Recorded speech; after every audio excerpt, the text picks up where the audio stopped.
pemuda muslim itu harus beda dengan pemuda yang tidak beriman kepada Allah dan juga tidak mengikuti tuntunan Rasulullah, harus beda. Kalau masa muda itu hanya dihitung atau dilihat dari usianya saja, tentu tidak ada perbedaannya. Orang Islam mengalami, banyak pula yang mengalami masa muda, usia muda. Orang yang tidak beriman banyak pula yang berada di usia muda. Kalau dilihatnya dari sisi usia, tentu tidak akan ada perbedaan. Maka pemuda muslim harus tampil beda. Kalau hanya sama, sia-sia, rugi hidup kita di dunia ini sebagai seorang muslim. Rugi. Pemuda muslim ora podo karo kancane ora popo.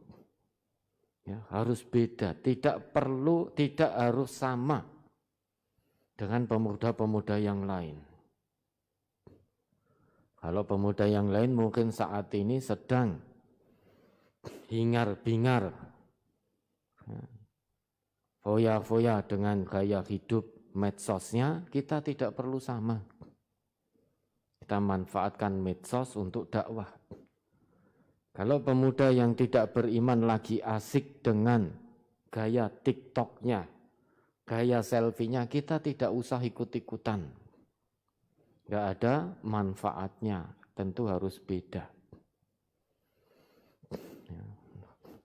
Pemuda muslim harus punya kecerdasan spiritualitas dan juga kecerdasan intelektualitas, itu yang membedakan. Kalau hanya dari sisi intelek, rasa-rasanya sampai hari ini, dari sisi intelektualitas, rasa-rasanya sampai hari ini, pemuda Islam itu tertinggal sangat jauh dengan pemuda-pemuda yang tidak beriman kepada Allah dari sisi intelektualitas. Buktinya apa? Pemuda-pemuda kita ini sekarang butuh apa-apa, kan tidak bisa buat sendiri. Pemuda-pemuda kita. Tetapi pemuda-pemuda non-muslim itu berlomba-lomba dalam berkarya, menciptakan sesuatu. Ibtikarun jadid lam yusna' min qabl. Menciptakan sesuatu yang tidak pernah dibuat sebelumnya.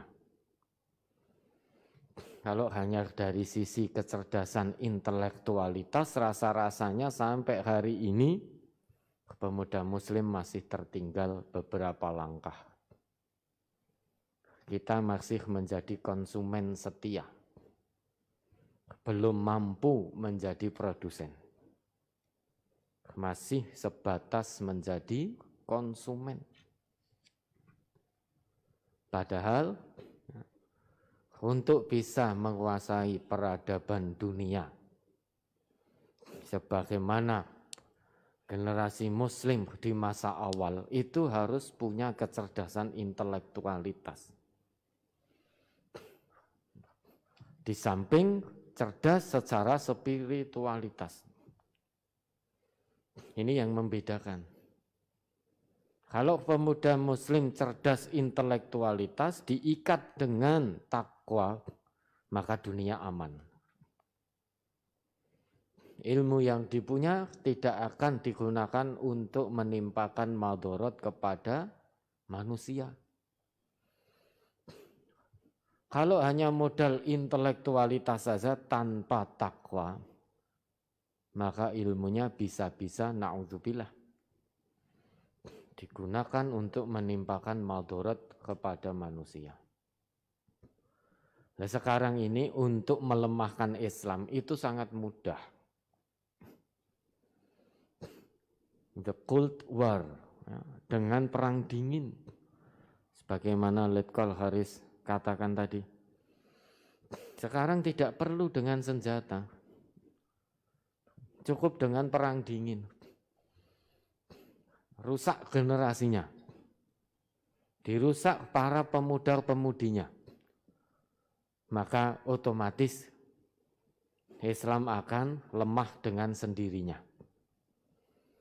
Kalau generasi sudah lemah, rusak, jauh dari Al-Quran, jauh dari sunnah, tidak kenal Quran, tidak kenal sunnah, tidak kenal masjid, apa yang bisa diharapkan? Maka dengan sendirinya akan lemah, akan rusak. Sangat mudah untuk melemahkan Islam. Tidak perlu dengan senjata. Cukup dengan medsos itu sudah rusak. Dengan game-game online rusak sudah. Sekarang coba, mari kita tanya hati nurani kita masing-masing. Tanya hati nurani kita masing-masing. Generasi kita, pemuda-pemudi Islam, saat ini waktunya habis untuk bermedsos ria. Kalau dulu itu, pemuda-pemudi Islam zaman dulu itu, ibaratnya otot kawat balung besi. Nah, pemuda-pemudi kita saat ini, sekarang bukan otot kawat balung besi. Besinya pindah ke gigi, kawatnya, ya, kawatnya pindah ke gigi, kemudian pandai selfie. Kalau dulu otot kawat balung besi, sekarang kawat di gigi dan pandai selfie. Sibuk dengan urusan itu. Kalau dulu pemuda-pemuda kita, ketika di kos-kosan, itu bahu-membahu bertawun alal birri wat taqwa, saling mengingatkan tentang kebaikan. Ayo ngaji, ayo ngaji. Bahkan goncengan dengan sepeda ontel. Kalau pemuda kita saat ini ketika di kos sibuk apa? Mabar. Main bareng. Sibuk mabar. Udah. Pokoknya tanyakan nuraninya masing-masing, baik pemuda yang hadir di sini ataupun yang mengikuti dari rumah. Maka tidak perlu dengan senjata untuk melemahkan Islam. Sudah diberi sesuatu yang mubah-mubah sampai terlena, idha'atul waqt, waktunya habis. Sehingga waktunya habis untuk main bareng, main game online, waktunya habis untuk berselfie ria, waktunya habis untuk bermedia sosial, dari pagi sampai pagi lagi. Bahkan ketika bangun tidur yang digerayai HP-nya, melihat pesan-pesan yang sudah masuk, waktunya habis. Nah, kalau sudah begini, setan tertawa, terbahak-bahak. Pemuda-pemudi Islam sudah jauh dari Al-Quran, jauh dari sunnah. Tidak punya waktu lagi untuk tadabbur Al-Quran, tadabbur sunnah-sunnah Rasulullah. Ketika selfie tidak ngantuk, mabar semangat, nahan ngantuk. Giliran ngaji gelombang, ngantuk tertidur pulas. Dengarnya hanya mari dimulai dan mari diakhiri.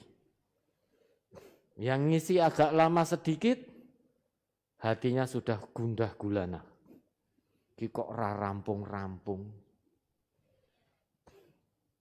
Ketika sudah semakin waktu berjalan semakin lama, kok masih ada yang bertanya? Yang bertanya dilihat. Orang ngerti wayah. Iya Pak ya. Nah, ini pemuda-pemudi kita saat ini. Padahal yang namanya pemuda itu, ya, subhanul yaum rijalul ghadi. The man of the day. Prof, kalau salah dibenarkan ya Prof. The man of the day is the leader of tomorrow. Subhanul yaum rijalul ghad. Pemuda hari ini adalah pemimpin di masa mendatang. Itulah mengapa Al-Ustadz almarhum, Allahumma gfir lahu warhamhu, punya inisiatif dalam kebijakannya, kebijakan beliau, kemudian didukung penuh oleh majelis, maka dideklarasikanlah pemuda MTA pada waktu itu. Kurang lebih 9 tahun yang lalu. Mengapa? Karena pemuda ini adalah pilar dakwah. Pemuda adalah pilar agama. Pemuda adalah pilar sebuah bangsa. Pemuda adalah pilar peradaban. Maka beliau sangat menginginkan sebagai bentuk mengamalkan perintah Allah,